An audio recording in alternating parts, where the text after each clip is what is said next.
டெய்லர்கள் அனைவருக்கும் வணக்கம்.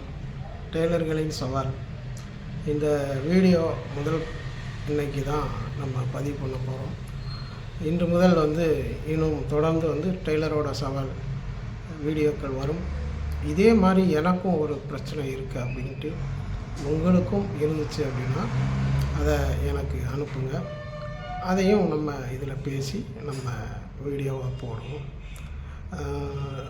ஒரு நாள் என்னோட உறவினர் ஒருத்தர் ஒரு 3 ப்ளவுஸு தைக்கணும் அப்படின்ட்டு அளவு சட்டையும் 3 காட்டன் கிளாத்தும் கொடுத்தாங்க.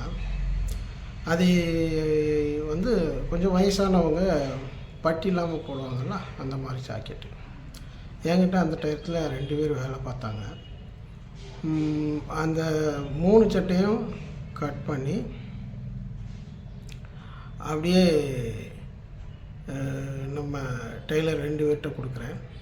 2 பேர்கிட்ட கொடுத்த உடனே ஒருத்தர் பேக்கில் வெட்டி வச்சுக்கிட்டு, அண்ணே பேக்கில் வெட்டிட்டேனே, என்ன செய்ய, ஜாக்கெட் ஆகாது, சரி அப்படி.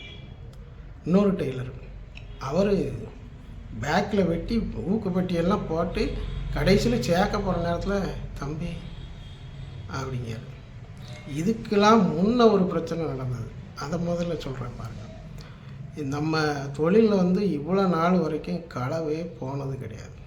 ஆனால் அவங்க கொண்டது ஒரு ஆர்எம்கே கவரில், ரெட் கலர் கவரில் வச்சுருந்தாங்க. அளவு ஜாக்கெட்டு ப்ளஸ்ஸு 4 இந்த 3 ப்ளவுஸு பிட்டு. இதை ஒரு மிஷின் டேபிளில் வச்சுருந்தேன். இன்னொரு டெய்லர் ஒருத்தர் வந்தார். அவர் அவரோட ஓவர்லாக் ஒன்று பழசு நம்மகிட்ட இருந்துச்சு, அது வித்தாச்சா அப்படின்னு கேட்குற மாதிரி வந்திருந்தார். நான் பார்ப்பேன் அப்படின்னு சொல்லிட்டு, ஆனால் அவர் கையிலும் ஒரு ஆர்எம்கே கலர் சேம் கலர் வச்சுருந்தார். வந்தவர் அதை சேர்த்து தூக்கிட்டு போயிட்டார் அவருக்கு. நானும் தேடுதேன், 2-3 நாளாக தேடிக்கிட்டு இருக்கேன். கடை பூரா அலசியாச்சு, இல்லை, உள்ளே இல்லை. அப்போ யோசித்தேன், யாரெல்லாம் வந்தா அப்படின்னு யோசிக்கும்போது அவர் தான் திருப்பி வரார். அதனால் அவர்கிட்ட, அண்ணே இந்த மாதிரி மிஷினில் வச்சுருந்தேன், நீங்களும் அதே மாதிரி கவர் வச்சுருந்தீங்க, தெரியாமல் தான் எடுத்திருப்பீங்க, அது கொஞ்சம் கடையில் இருந்தால் பார்த்து சொல்லுங்கள் அப்படின்னு. இல்லையே நான் எடுக்கலையே வைக்கலையே அப்படின்னாரு. அண்ணே கொஞ்சம் நல்லா பாருங்கண்ணே அப்படின்னு. பார்க்குறேன் அப்படின்னு சொல்லிட்டு அவர் பதிலே சொல்லலை. 10 நாளுக்கு மேலே ஆச்சு. அதுக்கப்புறம் வாடிக்கையாளர் எவ்வளோ தான் பொறுமையாக இருப்பாங்க.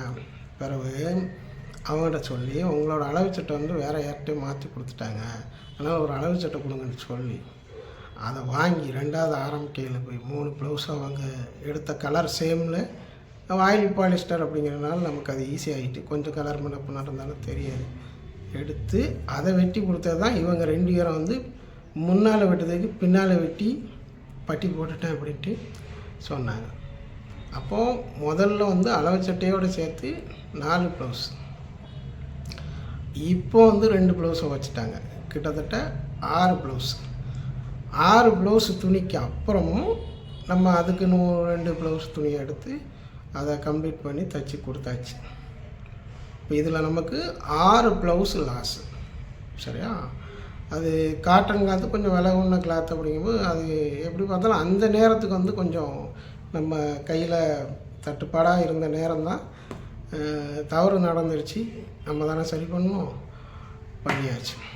இதெல்லாம் முடித்து ஒரு மாதம் கழித்து எந்த டெய்லர் எடுத்துகிட்டு போயிருப்பாரோ அப்படின்னு நம்ம சந்தேகப்பட்டவர்கிட்ட கேட்டோம். இல்லைன்னு சொன்னாரோ அவரே அதே கவரை கொண்டு வரார்.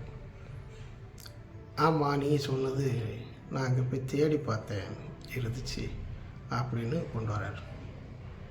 அப்போது நம்ம இவ்வளோ நாள் ஆயிருக்கு, களவே விட்டது கிடையாது. நம்ம நேரம் பாருங்கள், அந்த ப்ளவுஸு புதுசும் எடுத்து அதுக்கப்புறமா இவங்க தைக்கிறவங்க அதை கோளாறு பண்ணி நஷ்டங்கிறது எப்படிலாம் வருது பாருங்கள். இதை நம்ம கஸ்டமருக்கு சொல்லவே இல்லை. சொன்னோம் அப்படின்னா கண்டிப்பாக அது வேறு மாதிரி பிரச்சனைக்குள்ளே உருவாகிறதுக்கு வாய்ப்பு இருக்குது, சிரிச்சிட்டு போகிறதுக்கும் வாய்ப்பு இருக்குது. இந்த மாதிரி சவால் உங்களுக்கும் நடந்தது அப்படின்றா கமெண்டில் சொல்லுங்கள். ஷேர் பண்ணுங்கள், இந்த வீடியோ நிறைய ஷேர் பண்ணுங்கள். இன்னும் தொடர்ந்து இந்த மாதிரி பெரிய சவால்லாம் இருக்குது. 25 வருஷத்துக்கு மேலே தையல் தொழிலில் நம்ம பட்ட சவால்களை உங்களுக்கு இப்போ நீங்கள் படிச்சுக்கிட்டு இருக்கீங்க, உங்களுக்கு அது சேர உதவியாக இருக்கணும் அப்படின்னா அதிகமாக ஷேர் பண்ணுங்கள். நன்றி, வணக்கம்.